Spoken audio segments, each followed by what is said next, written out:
जय हिंद साथियों। अखिलेश यादव ने अपने तीखे अल्फाज में उन भ्रष्ट अधिकारियों को अब चेतावनी दे दी है जिन्होंने अखिलेश यादव को 4 सीट धांधली करके लाइट काट कर उनको हरवा दिया साथियों। चाहे वो अलीगढ़ हो, फर्रुखाबाद हो, फूलपुर हो, बांसगांव हो, यहाँ पर महज जीत का अंतर और हार का अंतर बहुत ही कम था साथियों। कहीं कहीं 2-2 हजार है, कहीं कहीं 2,500-2,500 है, एक सीट पर सिर्फ 10,000 है साथियों।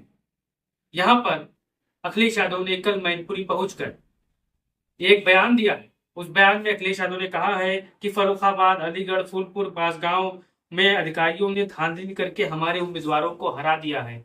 अब हम चुप नहीं बैठेंगे साथियों। यानी अखिलेश यादव ने एक सूत्रों के हवाले से खबर है कि अखिलेश यादव के पास लीगल टीम है साथियों, और उन वकीलों की काबिल वकीलों की फौज है जिसमें उन भ्रष्ट अधिकारियों को ईंट से ईंट बजाने में वो कामयाब हो जाएंगे साथियों। क्योंकि अखिलेश यादव के पास कपिल सिब्बल जैसे बहुत ही कानून के जानकार, जाने माने कानून के रहनुमा है साथियों, यानी वकील है। अब अखिलेश यादव हो सकता है बहुत जल्द इन 4 सीटों पर रिकाउंटिंग की मांग करें। अगर फिर चुनाव आयोग किसी तरह यहाँ पर एक्शन नहीं लेता है तो फिर अखिलेश यादव सुप्रीम कोर्ट भी जा सकते हैं साथियों। क्योंकि ये जब मैं आपको बता दूं कितने वोटों से इन 4 सीटों पर हराया गया साथियों। अलीगढ़ से विजेंद्र सिंह को 15,647 वोटों से चुनाव हराया गया था लाइट काट कर साथियों। क्योंकि यहाँ पर अखिलेश यादव के प्रत्याशी शुरुआती दौर से लेकर अंतिम दौर तक लगभग 30-32 हजार वोटों से मतलब आगे थे साथियों। लेकिन अचानक काउंटिंग स्लो कर दी जाती है, रोक दी जाती है, कुछ जगहों पर लाइट काट दी जाती है और जबरन यहाँ पर उनको चुनाव हरा दिया जाता है साथियों।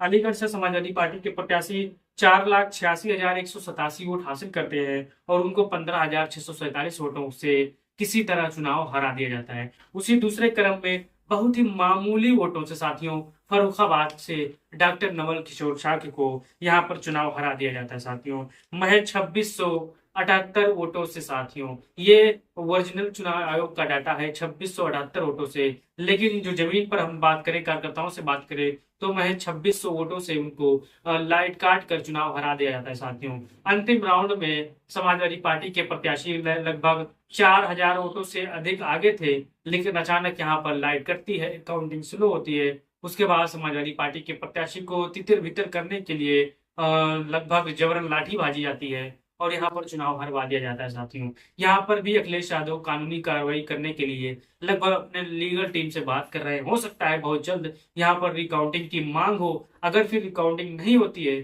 तो आगे सुप्रीम कोर्ट का दरवाजा खुला है साथियों। फिर बात करते हैं फूलपुर से अमरनाथ मौर्य को महज 4332 वोटों से यहाँ पर धांधली करके चुनाव हरा दिया जाता है साथियों। अब आप ही बताइए, जो समाजवादी पार्टी के प्रत्याशी सुबह से लेकर शाम तक आगे चल रहे हों, भारतीय जनता पार्टी 20-30 हजार से पीछे हो, शाम तक पीछा करने में भी नाकामयाब नजर आई हो, वो कैसे समाजवादी पार्टी के प्रत्याशियों को चुनाव हरा सकते हैं साथियों। लेकिन मैं आपको बता दूं, total vote 4,48,268 vote Amarpal Maurya ji ने यहाँ पर हासिल की थी। महज उनको 4332 वोटों से चुनाव हरा दिया जाता है फूलपुर लोकसभा से साथियों। फिर चलते हैं अगली विधानसभा की तरफ, बांसगांव। बांसगांव से इंडिया गठबंधन के प्रत्याशी, कांग्रेस के प्रत्याशी, समाजवादी पार्टी के प्रत्याशी सदन प्रसाद थे साथियों। यहाँ पर ये काफी मजबूत स्थिति में चुनाव लड़े और इनकी जो स्थिति थी, ये चुनाव में बहुत आगे जा रहे थे साथियों और इनको चुनाव का जीत भी हो चुका था। लेकिन यहाँ पर भी धांधली करके, लाठी भांज कर समाजवादी पार्टी इंडिया गठबंधन के प्रत्याशी सदन प्रसाद को 3150 वोटों से लाइट काट कर चुनाव हरवा दिया जाता है साथियों अंतिम दौर में साथियों।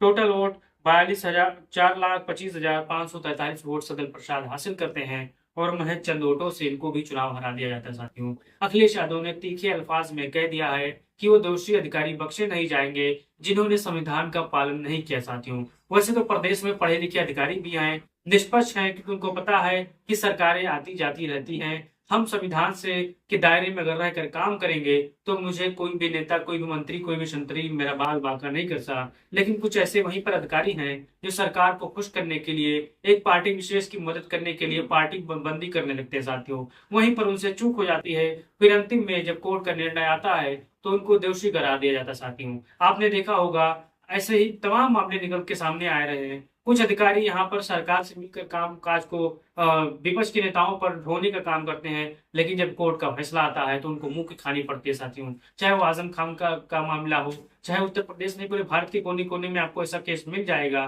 कि कहीं कहीं अधिकारी यहाँ पर सरकार के साथ मिलकर विपक्ष को किस तरह परेशान करते हैं साथियों।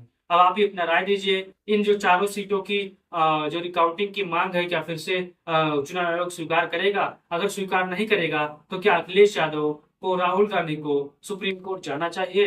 आप अपना राय दे सकते हैं, अपने बारे में बता सकते हैं, अपने लोकसभा के बारे में बता सकते हैं कि आप कौन से लोकसभा में हैं और आपका प्रत्याशी कितने हजार वोटों से, कितने लाख वोटों से चुनाव जीता साथियों।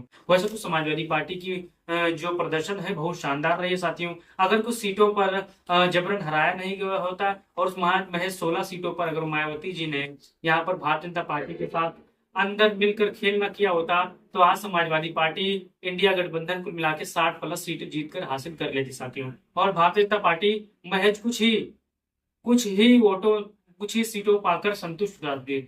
20 से 22 सीटों पर वो सिमट जाती साथियों, और जनता का जो जनादेश है वो समाजवादी पार्टी को मिला साथियों। अखिलेश यादव ने 2027 की तैयारी शुरू कर दी है। आप जितने भी हमारे समाजवादी साथी इस वीडियो पर अपनी राय देना चाहते हो कि अखिलेश यादव को क्या करना चाहिए, कानूनी कार्रवाई करनी चाहिए कि रिकाउंटिंग की पहले मांग करनी चाहिए, आप दे सकते हो, वीडियो को शेयर कर सकते हो। जय हिंद, जय भारत, जय समाजवाद।